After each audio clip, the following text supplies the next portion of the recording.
স্বাগতম সবাইকে পরম সত্য ইউটিউব চ্যানেলে। পরম সত্য ইউটিউব চ্যানেলের আজকের এই ভিডিওতে সূরা আল কাহাফের ২৬ নং আয়াতের তাফসির তুলে ধরা হবে। সুফি সাধক সদরুদ্দিন আহমদ চিশতি রহমতুল্লাহ রচিত কোরআন দর্শন নামক তাফসির গ্রন্থ হতে। কাহাফে অবস্থান বিষয়ের স্বরূপ দুনিয়াবাসীর জ্ঞান বহির্ভূত, কারণ দুনিয়ায় আবদ্ধ চক্ষু ও কর্ণ আসহাবে কাহাফের বিষয় দর্শন এবং শ্রবণ করিতে পারিবে না। রহস্যলোকের সেই জ্ঞান একমাত্র আল্লাহর। তাই কোরআনে বলা হচ্ছে যে, উহা দেখিতে ও শুনিতে চাহিলে আল্লাহ দ্বারা দেখো এবং শোনো। অর্থাৎ দুনিয়ায় আবদ্ধ মানবেন্দ্রিয় সত্যলোকে প্রবেশাধিকার রাখে না। মানুষ যখন আল্লাহর দেওয়া গুণে গুণান্বিত হয়, তখন তাহার দৃষ্টিশক্তি, শ্রবণ শক্তি এবং অনুভূতি আল্লাহর দর্শন, শ্রবণ, জ্ঞান ইত্যাদির সংযোগে আসে। অর্থাৎ সে তখন দৃষ্টিশক্তি, শ্রবণ শক্তি ও অনুভূতি আল্লাহর দর্শন, শ্রবণ, জ্ঞান ইত্যাদির মাধ্যমে শুনতে পারে এবং আল্লাহর মাধ্যমেই সে বুঝিতে পারে। তাহার মানব ইন্দ্রিয়গুলি তখন আল্লাহর সিফাতের সঙ্গে সংমিশ্রিত হইয়া অতীত, ভবিষ্যৎ, দূর, নিকট, জাহের, বাতেন সবই যথা পরিমাণে দেখিতে এবং বুঝিতে পারে। সংযোগের এই অবস্থায় না পৌঁছা পর্যন্ত মানুষ প্রকৃত অর্থে জ্ঞানের অধিকারী হয় না। নফস দুনিয়ারূপ অবস্থায় অন্ধকার আবরণের মধ্যে অন্ধের মতো হাতড়াইয়া থাকে। জ্ঞানরাজ্যের বাহির প্রদেশে থাকিয়া বস্তুর স্থূল সংবাদ সংগ্রহ করা ব্যতীত উপায় বা অধিকার আসলে কারণ নাই। এত ক্ষুদ্র আমাদের দুনিয়ার বিদ্যা, আর ইহা লইয়া আমাদের এতই বড়াই। দেখা ও শোনা দুইটি উদাহরণ মাত্র। এই কথা দ্বারা নফসের অভিব্যক্তিগুলি নূরে মুহাম্মাদীর সঙ্গে মিলাইয়া লইতে হইবে বোঝায়, এবং এইরূপ মিলনের সাহায্যে সব কিছু করিবার ইচ্ছা রাখিলে, অর্থাৎ দুনিয়া হইতে উদ্ধার পাইতে চাহিলে কি উপায় অবলম্বন করিতে হইবে সেই কথা কোরআনে স্পষ্টভাবেই বলা হয়েছে। আসমান জমিনের সকল গায়েব, অর্থাৎ অদৃশ্য বিষয় বা রহস্য, সকলই তাহার জন্য। তিনি স্বয়ং রহস্যময়। সুতরাং তাহা হইতে সৃষ্টির যে আগমন হইতেছে তাহাও রহস্যময়।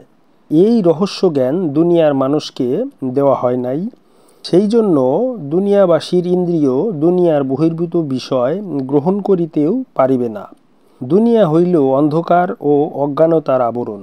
সত্য ও জ্ঞান তথা জ্ঞান ও সত্যবোধ এই আবরণের বাহিরে। এছাড়া মহাগ্রন্থ কোরআনে আরও বলা হয়েছে যে, বিশ্বাসীর মুরব্বী আল্লাহ পাক নিজেই, আর অবিশ্বাসীর মুরব্বী তাগুত।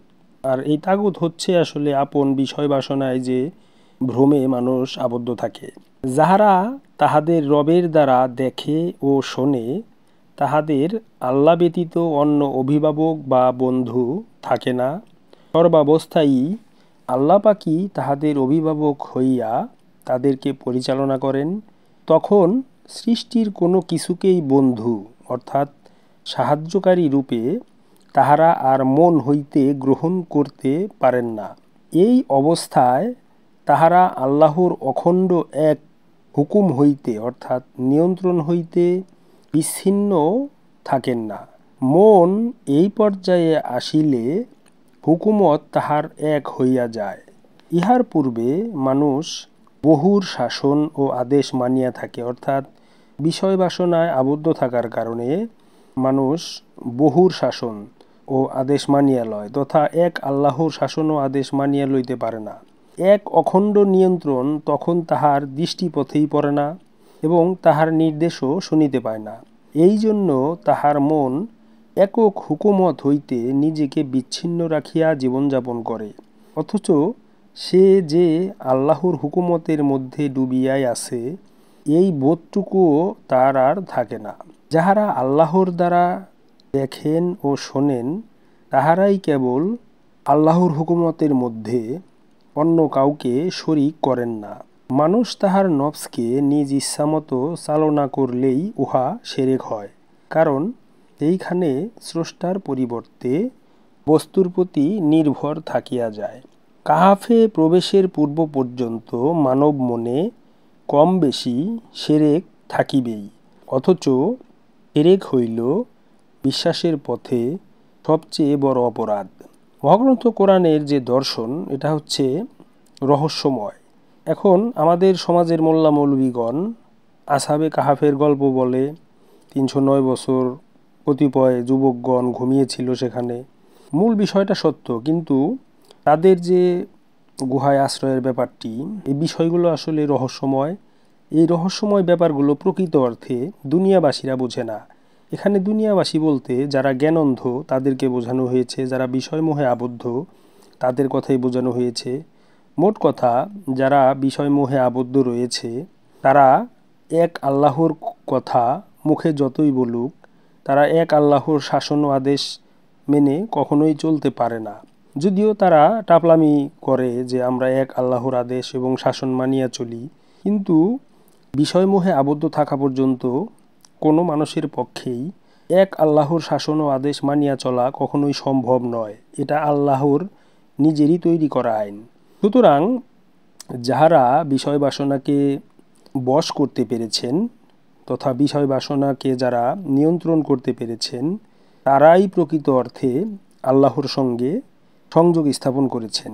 আর আল্লাহর সঙ্গে সংযোগ স্থাপনের মাধ্যমে তারা আল্লাহর দ্বারাই দেখেন এবং আল্লাহর দ্বারাই শোনেন। শুধুমাত্র তাহারাই এক আল্লাহর হুকুমে এবং শাসনে চলমান থাকেন। এর বাহিরে যারা জ্ঞানন্ধ, যারা বিষয় বাসনায় আবদ্ধ, তাদের পক্ষে কখনোই কাহাফের ওই গুহায় আশ্রয় গ্রহণ করা সম্ভব নয়। এখন কাহাফের ওই গুহাটা আসলে একটি সর্বকালীন সামগ্রিক ব্যাপার।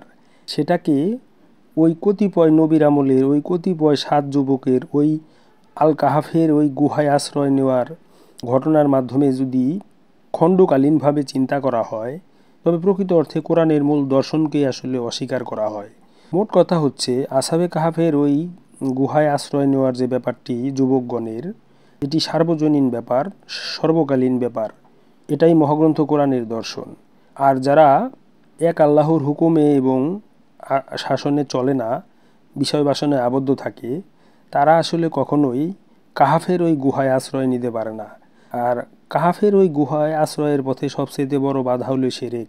কারণ শিরক হইল আল্লাহর পথে ধাবিত হওয়ার জন্য বিশ্বাসের পথে সবচাইতে বড় অপরাধ। সুতরাং আমরা মহাগ্রন্থ কোরআনের সঠিক দর্শনকে আঁকড়ে ধরি। কাহাফের গুহায় আশ্রয় নিতে হইলে অবশ্যই কামেল মোর্শেদের চরণাশ্রয় গ্রহণ করতে হবে। কামেল মোর্শেদের চরণাশ্রয় গ্রহণ করা ব্যতীত কেউ কোনোদিনও কাহাফের ওই গুহায় অবস্থান নিতে পারিবে না, তথা আল্লাহর সাথে সংযোগ স্থাপন করিতে পারিবে না।